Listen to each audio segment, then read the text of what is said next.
Alas 10 ng gabi, maliwanag pa. Oh, 10 o'clock. Maliwanag pa dito sa Calgary, oh. Exactly 10 o'clock, pero tingnan mo.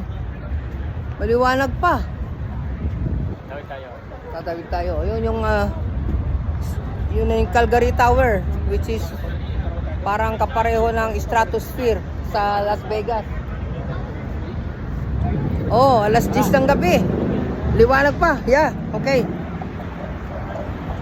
Dito kami, downtown Calgary. Alas 10 ang gabi, oh, liwanag, oh. Oh. 10 o'clock ng gabi.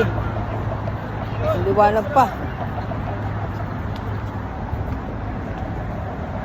University of Calgary pala yun, oh. Oh. University of Calgary